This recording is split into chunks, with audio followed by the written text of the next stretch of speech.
Welcome to Kamisha Reviews, and it is time for a review. Today is going to be Queen Sugar. What I want to say is the images behind me.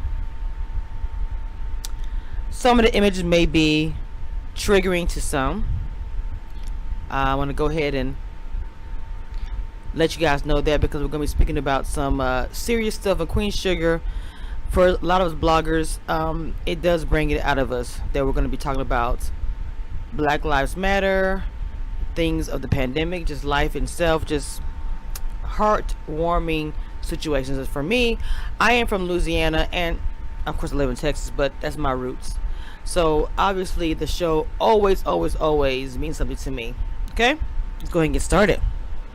Now, in the very first scene, first shot, however you want to say it, we see Ralph Angel and Darla.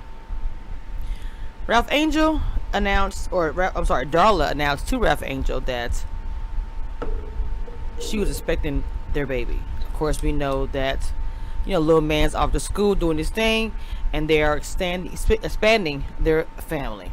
Okay. And last time we saw Charlie was a little wrapped up with Davis, at the little rendezvous that they were at that nobody knows about. Shh. All right. Well, they decide, we should tell the family that we are dating again. And they was like, okay. Of course, who is not happy. Let's go ahead and go there. Aunt Vi. Not happy with the situation at all. Okay, she doesn't like it that they're trying to get to know each other. I think she still holds a grudge with Davis, and you have to understand too. For her, she came from a domestic situation as far as her relationship. It wasn't that good, so I just think that she has very little trust when it comes to Davis and her getting to know each other again and all these things. Okay. So, let's jump over to Miss Nova Bordelon. Miss Nova's doing her fight the power and getting her reporting on. But there's something I want to say that I noticed here about this episode. I feel like that Nova is showing a different side. She not only is showing the reporter and journalist side, but she is also showing that hunger. Hey, what's wrong with Little Ambition? When she was recording of course, we already know that her and Calvin are, because the last thing we saw, Calvin actually reported himself for when he was younger, abusing as a police officer, a black man. So they probably never be back together. I mean, I'm pretty sure he may come on here and there, but how can you come back from that? So anyway, Nova is interviewing an officer who admitted to the police brutality and all these things that he witnessed. He's afraid to come out and say these things, but she said it is important that you come out and say these things. Even though he's very afraid, the man started crying, very emotional. He's having a hard time with releasing this information. And she hits the button and sends it out. It's a fire article. Defunding the police. People on this side believe in it and some don't.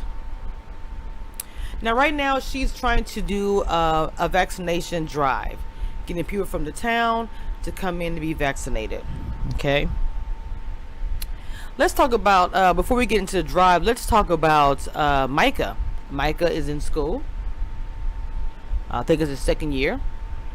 He's spreading his wings, growing, and he's also having an affair with his teacher, or well, I don't know what. I'll say teacher. I saw him on a Zoom call. Next thing I know, they up in there. Okay. He was supposed to meet up with Aunt Vi for lunch, and he said it was the library. Even Aunt Vi was like, I don't believe that you with somebody. And then all of a sudden, I was like, who's in the bathroom? She comes out. You make me feel like a young person and all these things. I was like, there's going to be a problem for Charlie. There's no way she's going to be cool with him sleeping with a teacher. It's probably a phase. Okay, I don't see like a love in a relationship. I don't see her coming home with him on Thanksgiving. I don't see it. So Aunt Vive. She's also helping out with this vaccination drive, and she's getting food together. And of course, her and Hollywood, they're showing them they're still together. Thank goodness they're married and everything. Hollywood is struggling with the death of his mom. As you can remember, he just lost his mother to COVID, and he was there in the hospital when she passed. But he's looking at her hats, looking at some old memories, and having a rough time. You know, still fresh. So, him and Aunt Vi are putting food together at the diner for the drive. But Aunt Vi is being a little weird. Whispering, getting these phone calls. She's a little more exhausted, lying to Hollywood as she travels up and down the road, having an extra brown bag of lunch. At first I was wondering, what is she doing? I was like, she's not having an affair, but she's doing something. So all of a sudden she rushes out of there and she says, I'm gonna go and help Nova. Hollywood was like, well, I thought that somebody was doing that already.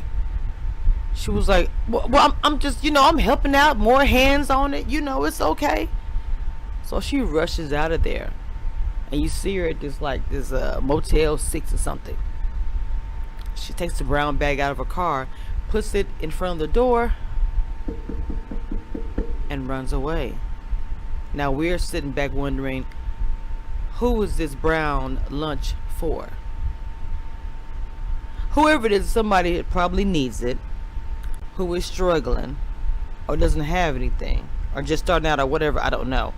I do know that Aunt Vi's missing having that baby around, and I just think she's struggling still with letting Blue go to school, even though at the end of the day it's the parents' decision.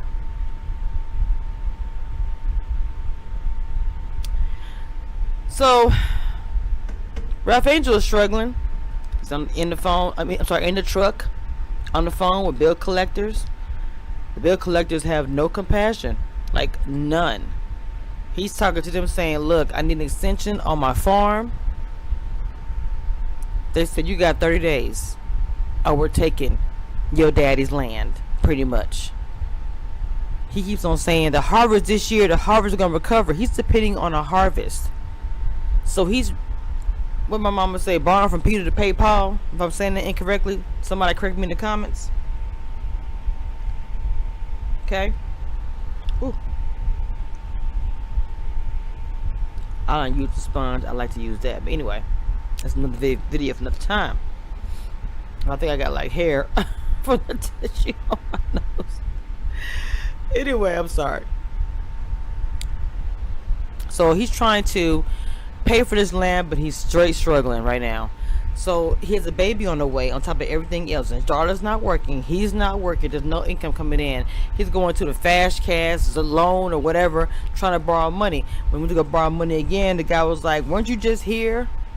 You and your wife borrow money again? He's like, I'm trying to get my harvest is coming. He said, you and everybody else.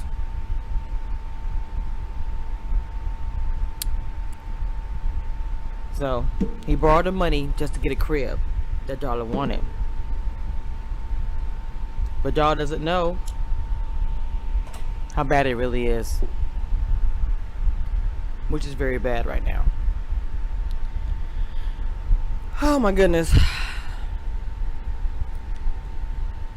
So at this moment, everybody's heading down because they're trying to get this vaccine. The way Avery's writing it is wonderful, because we're moving on into the future now, where we're seeing that, everyone is pushing for vaccination just like now. Okay. And so the whole family's out trying to help. Now I know how it is a parish. I'm from Louisiana, a parish, a small town. It's always a line drawn between parishes. Okay. So Novigo picks up Prosper, and they head down to the site. Prosper was saying it's really great to know that somebody cares, because he felt like if you were old and black, you weren't gonna make it out of the pandemic.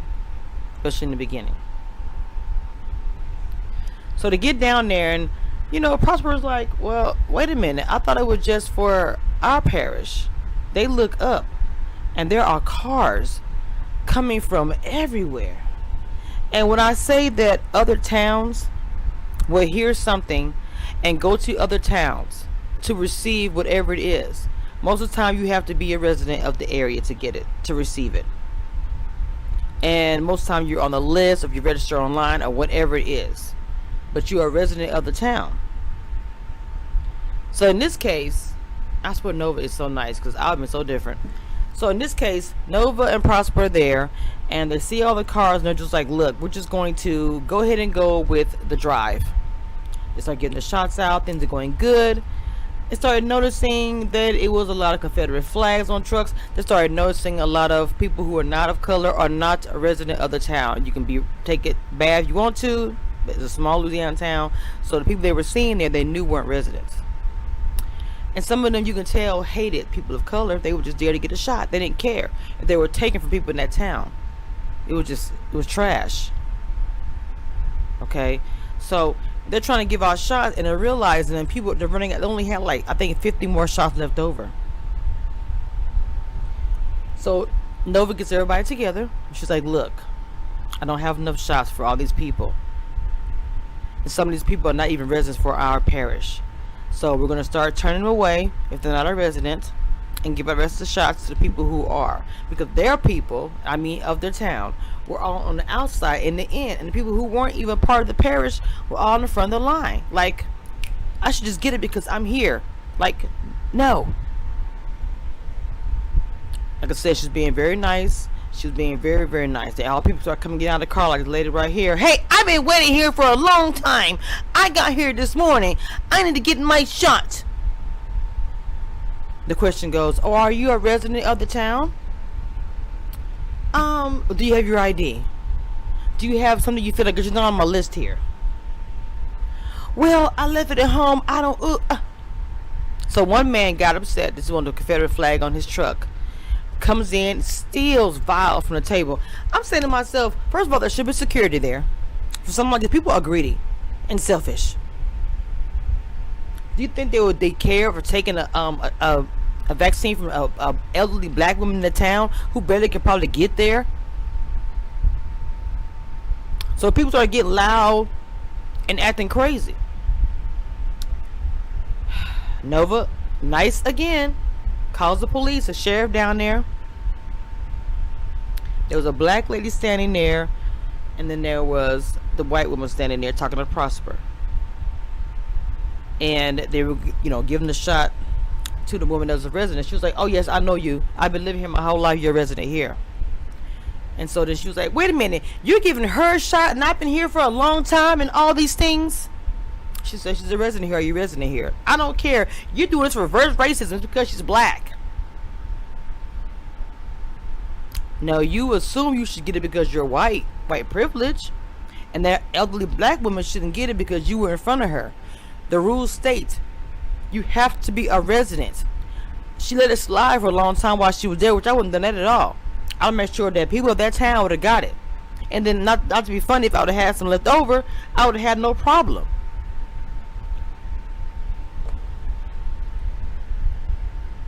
So the sheriff comes in and he was like, well, do you, he said, do you have your ID to prove you're a resident here? She said, I have my ID at home, but sheriff, you know who I am. Now he gonna have nerve to say, well, give the white woman the shot, even though she's not a resident or nothing, but because she was waiting there. And the elderly black woman has to go home to get an ID. Well, Aunt Vi was like, well, look, I'll get in my car and I'll drive and go take her, get her ID. And then before she left, the cop gonna tell Nova, well, stop writing your articles. I said, oh, okay. It starts. Here we go. Not only that, when Nova had, forgot to tell you this, when she went home, the door was wide open. Now, her keys were on the table. And she said, I forgot my keys, don't freak out. I don't care. You are writing an article against the police. You actually walked in that apartment without knowing somebody could be behind you or whatever. And then if anything would have happened to you, nothing would have happened to them. I was like, oh my God, bro. It's crazy. So the police is there. You think the police is going to be there to help. They're not. He grabs him. I'm like, what are you doing? Why are we grabbing Prosper? He is an older man. He's like 80 years old. And it's sad he has to calm down when the officer comes over. He's like, sir, you're coming over here, accusing me, and you didn't even ask to know what happened. How did this get started? Nothing. So he grabs Prosper by his arm. I'm like, bro, this man is older. Would you stop? He grabs Prosper by his arm. And the thing about it, Prosper wasn't doing anything, I felt like, that was going to injure the officer. He wasn't doing anything that was going to injure the lady that was standing there. And I'm really hoping that Micah took pictures, because he's going to post those pictures on the wall, because Hollywood is doing his little guys corner or whatever it is. They're all getting together. So he grabs Prosper's arm and he throws Prosper on the ground, and Prosper hits his head. You can hear it, doom, on that hard stone. And he's not. How can you do that? How? He did nothing to deserve this. Nothing. So we don't know if he lives or dies, if he's gonna be having problems after this.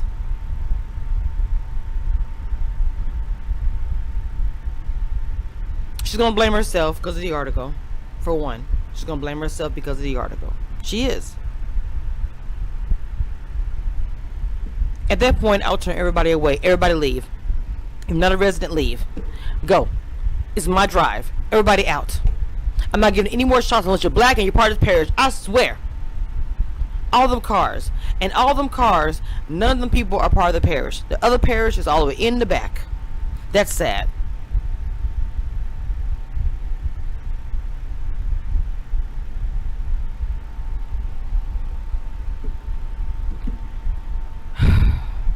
Starting out already.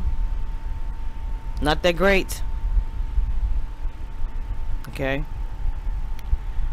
Whew. What a premiere. How can anybody throw a man down like that? An older man like that? Why? There was no purpose.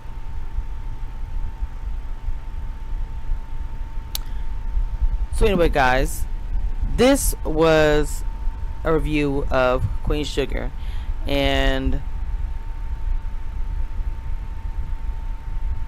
for people who have been injured or done wrong by the police, I just want to say blessings to the family, because I could never understand what they have gone through, being on the outside looking in. To see him lay on that ground, I thought about my dad, my uncles, and this is an older man that you pushed down just because he was trying to tell you what was going on and you wanted to protect the Karen. No, I can't.